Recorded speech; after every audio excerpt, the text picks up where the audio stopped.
we'll take questions right in the end. So I want to now call upon Dr. Amit Dais. I want all of you all to mute your microphones and your videos, please. Thanks, Manjari. We'll see you later. So that the audio and the video and the connections are much better. So Amit, if you're ready to go, I will call upon you to talk about the last month released Lancet Commission for Prevention of Dementia. Amit Dais is faculty at the Medical College in Goa, Panjim, and he's a faculty in community medicine, and he's been doing work for the 1066 all the way up from 1998 onwards. And he's got many papers. He's won awards, Amit, and he's also a very prominent member of the RC in Goa. Amit, are you on? Yes, I'm on. Can you hear me? Yeah. Can you put your slides on? You can't see your slides. Narendra, will you put the slides on? Narendra?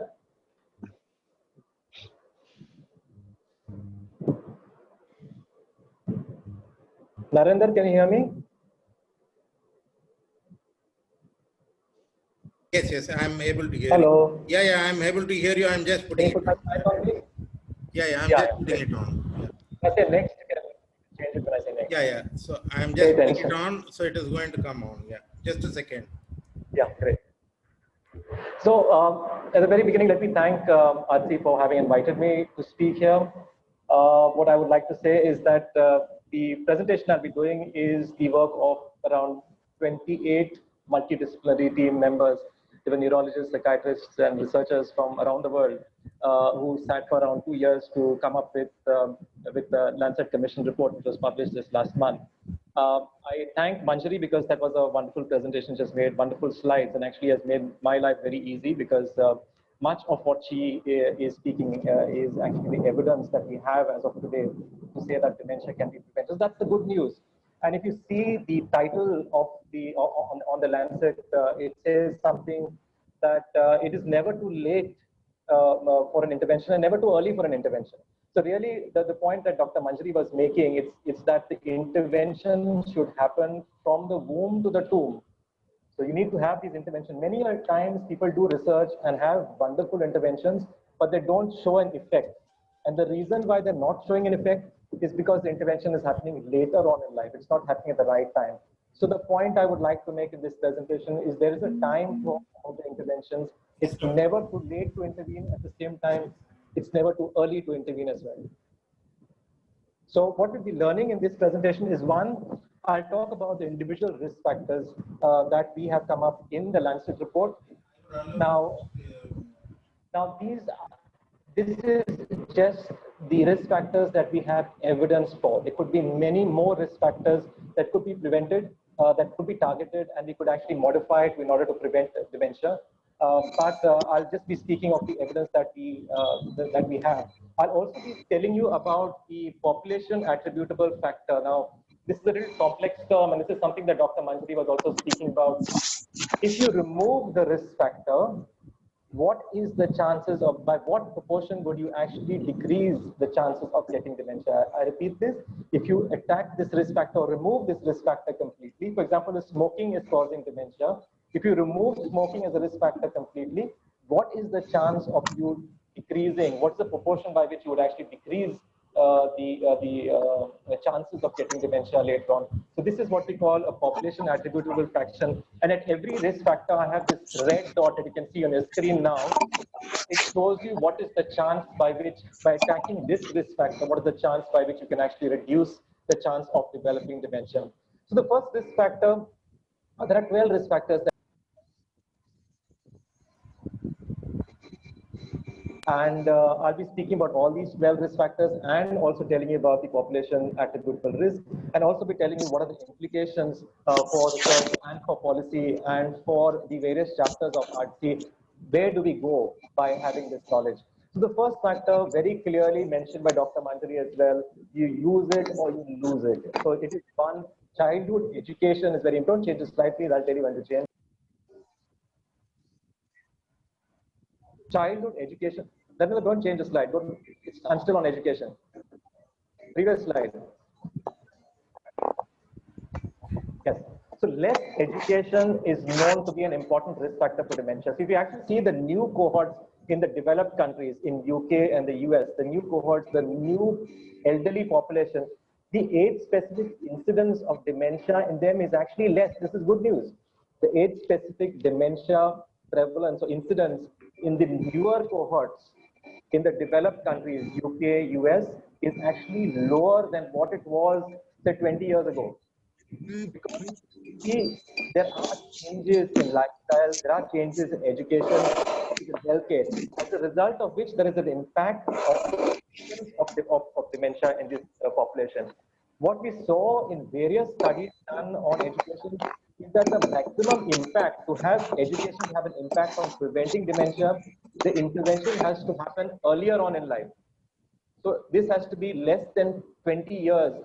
By 20 years, the neuroplasticity is quite high at that point of time. So this is the time we need to intervene. So childhood education is very important. At the same time, research has also shown that cognitive maintenance and prevention of cognitive decline, which is by various cognitive stimulation exercises that Dr. Manjari has mentioned, is also important. So one thing, childhood education is important. Education up to the age of 20 years has a maximum impact on what the cognitive function will be and the chances of the person developing dementia later on in life.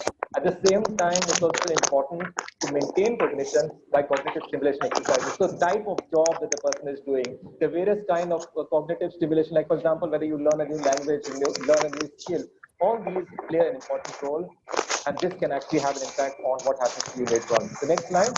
So that is the first risk factor, and this risk factor contributes to around 7%. So if you ensure that children get educated, and this is compulsory done by the government up to the age of 20, then we can actually reduce the chances of them getting dementia by an extent of around 7%. The next risk factor, again very important, is hearing loss. Now, this again has been mentioned by Dr. Manjari, where she said that we need various kind of stimuli, whether it is touch, whether it's sight. Hearing is also an important stimulus. And these are large studies that have been done. In fact, and the follow-up also has been quite a lot. And hearing, we have seen it to be one of the important risk factors. So if you actually people have hearing loss, the chances of them getting dementia is 1.9. The relative risk is around 1.9, which means the higher chances of them getting dementia. What studies have also shown, and there's also large studies done for a long period of follow-up periods, around 25 years, they've realized that people having hearing loss is not the problem. People having hearing loss and not doing anything about it is a problem. So if people have used hearing aids, these people are less likely to develop dementia. So I said hearing loss causes a problem, but if people with hearing loss use hearing aid, they are less likely to develop, to have cognitive decline. And in fact, for every 10 decibel loss in hearing, so this is how we measure our hearing capacity by decibels. So every 10 decibel loss of hearing, there is a definite cognitive decline. So this is a message that everyone should keep in mind. By 8%, you can actually reduce the chances of developing dementia if you address the issue of hearing loss. This is a new evidence. The next. Narendra, please mute everybody. Please mute everybody except the speaker, because there's a lot of disturbance. Yeah, thanks, Matthew. Go ahead, Amit. Yeah. So the next great evidence that we have seen is in traumatic brain injury. And just to give you an idea of what is the type of studies that we are looking out, that we looked at in order to come up with this evidence, we looked at the Danish cohort, which had around 3 million people in that study. So as Dr. Manjari very clearly mentioned, you need to have randomized controlled trials to come up with evidence. There are also other study designs like cohort study designs, like the Framingham cohort study, which followed up people over a long period of time to see people who were exposed to the risk factor, what has been the outcome, maybe 20 years later, maybe 10 years later, to see if they're developing dementia or not. So these are large studies that have been done. Traumatic brain injury, Narendra, the previous slide, please. The previous slide, yeah, I'm still on the previous, you're going next. Yes, so traumatic brain injury was also seen as a major risk factor. What studies have shown is that immediately 6 months after the traumatic brain injury, which could happen due to a motor vehicle accident, a bike injury, fall. They have done a lot of studies in military veterans because they had very good record keeping, and also a number of them had head injuries. And they could correlate the head injuries, especially if it's a more severe head injury, the more chances the person develops dementia. If there are multiple head injuries, multiple times the person had head injuries, more chances that they would develop dementia. And we see that the risk for developing dementia is most in the first 6 months, but can also last for a long period of time. Beyond 30 years, it tends to wane off, but can last for a long period of time. So very important for us from policy is to try to prevent traumatic brain injury. So try to use helmets, promote helmets to be able to prevent traumatic brain injury. Try to prevent falls in elderly because it can cause traumatic brain injury.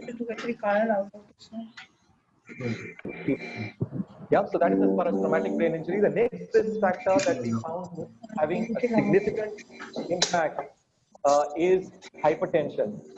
Narendra, the next one. Next slide, please. Yes, it's hypertension. So this is high blood pressure. What we have seen, it is not blood pressure at the age of 60 or high blood pressure at the age of 70 when the person develops dementia. This is a particular way that blood pressure was seen to progress in people with dementia. In midlife, we found that the people had high blood pressure. Though when they develop dementia, the blood pressure tends to fall. So if you check the blood pressure of people with dementia, maybe the blood pressure, the systolic blood pressure could be low. But if you look at their records, we found that these people who developed dementia had high blood pressure in midlife, at the age of 40 to 50. That is the time that systolic blood pressure was very high.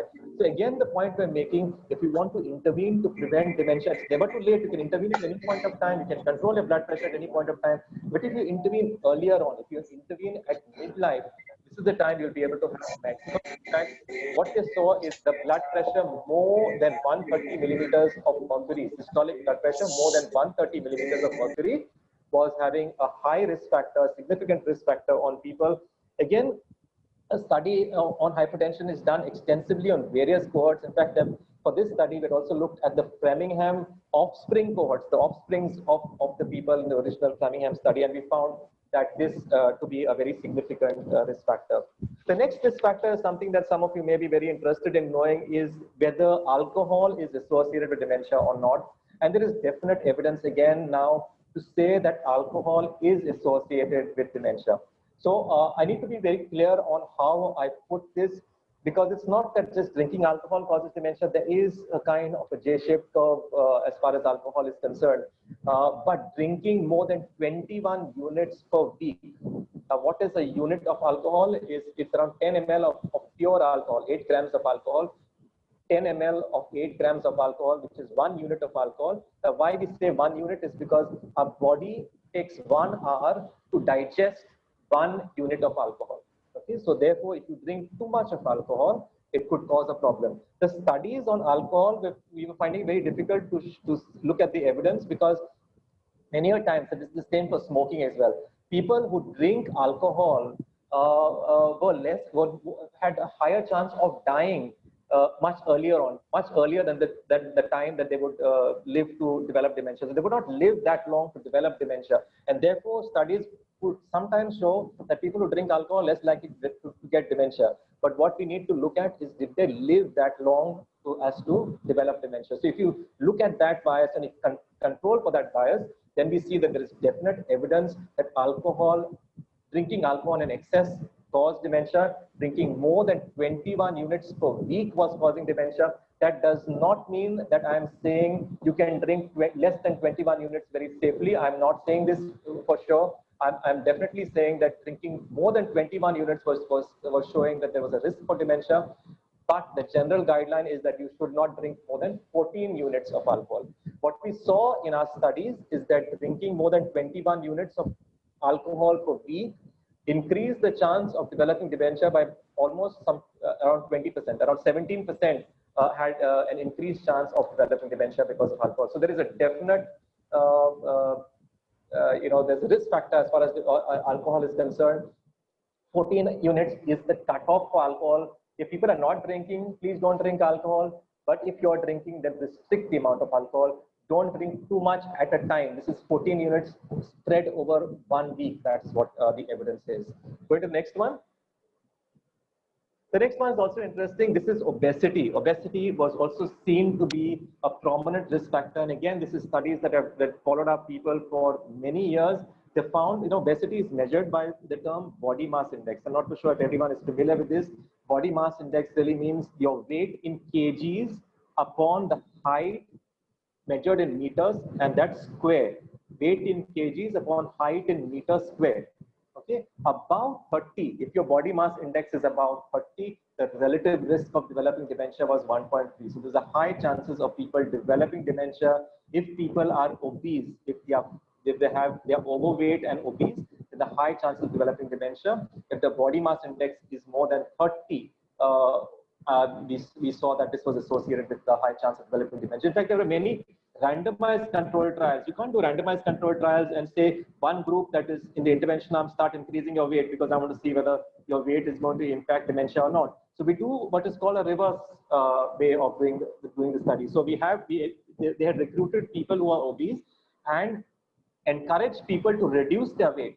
What they saw, which is very significant in this randomized controlled trials, is that even if people reduced around 2 kg or more in midlife, again I'm saying in midlife, at the age of 40 to 50, if they reduced 2 kg or more, it had a significant improvement on the attention and memory. So weight is associated with memory. There could be a direct association, there could be indirect association. Weight is also associated with diabetes, which again is another risk factor. Weight is associated or is an outcome of lack of exercise, as a result of which you're being overweight. So this could also be, on the causal pathway because of various reasons. So obesity was seen to be another important risk factor. If you reduce the chances of obesity, you can reduce the proportion of people developing dementia by another 1%. This is the population attributable fraction attributed to obesity. Next slide. So the next risk factor again was. Amit, you got less than 5 minutes, so.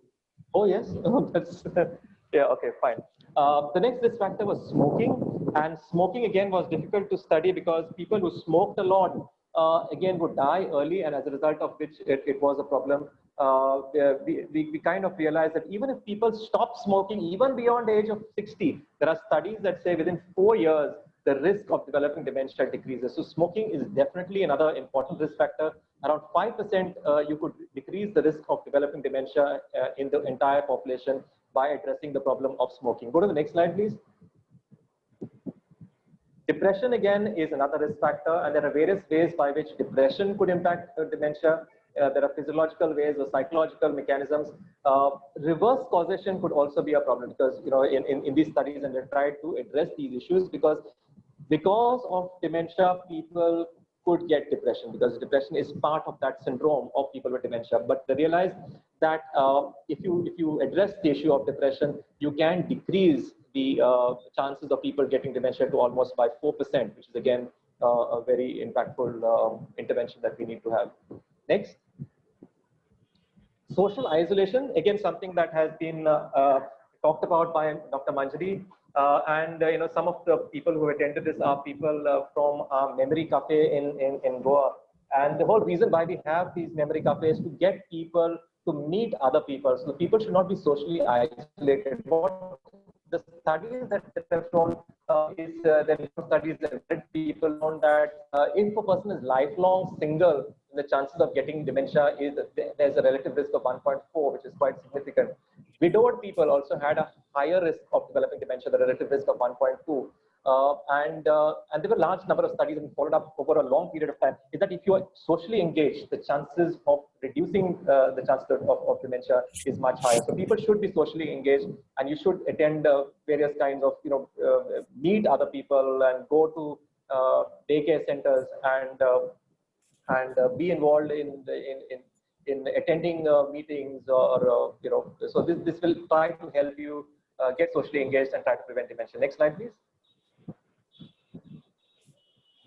Physical inactivity, again, is a high risk for dementia. And if you address the issue of physical inactivity, try to get people physically active. And there could be various ways of doing it. Whether it's Zumba, there's no particular way that we found to be the best method for preventing dementia. So what people need to understand is when you're doing physical exercise, you need to, when you do physical exercise, you need to sweat it out. So that is what is important. And at the same time, there has to be consistent physical exercise, not that you did once in a month or something. So weekly basis, there has to be moderate to severe exercise if you want to actually have an impact and decrease the chances of developing dementia. Physical inactivity, if addressed, can reduce the chances of developing dementia by around 4%. Next. Okay, this is a new one, air pollution. In fact, if you look at the literature, air pollution, the people who would speak about air pollution are totally different people, the environmentalists, but we have realized there's a huge impact of air pollution on health. And in fact, this is the first year that on the 7th of September, they're going to observe, just as you have World Alzheimer's Day on the 21st of September, you're going to observe the World Clean Air Day on the 7th of September. This is because they have seen a huge impact of air pollution on heart disease, on lung disease, and brain disease as well. In our studies, in large number of studies, we have also seen that there is a huge impact on dementia. The chances of developing dementia is huge if people are exposed to air pollution. And the main air pollutants are particulate matter, nitrogen dioxide, and carbon monoxide. So these are the factors in the pollutants that are associated with high chances of cognitive decline and dementia. There's a large study done in Canada that we had looked at in order to develop this population attributional fraction, and 2% of dementia can be decreased if we address the issue of air pollution. So the implications are large. One is implications at the individual level. At the same time, things like air pollution has to be addressed at a policy level to reduce the chances of air pollution. And there are multiple beneficial effects of air pollution. Air pollution is now seen as the next cigarette. So just as cigarette has multiple hazardous effects, even secondhand smoking has hazardous effects. Similarly, air pollution has an impact on dementia as well. That's what we have seen. The last risk factor Amit, is diabetes. yeah, okay. Yes, the last one. Yeah, the last risk factor is diabetes. And we see in diabetes again, for various, whether it's the obesity that's leading to diabetes, diabetes is seen to be a very high risk factor. The relative risk is around 1.6. And in a country like ours, which, unfortunately is called the diabetes capital of the world, this is a big problem. So we need to address the issue of diabetes, and intervening earlier can actually make a maximum impact. Next slide. Next slide, please. So this is again, you have two basic categories. We have to try to improve cognition, and two, we need to try to reduce the risk factors if we want to actually prevent dementia. Next slide, please. This is actually a summary of all that I have said.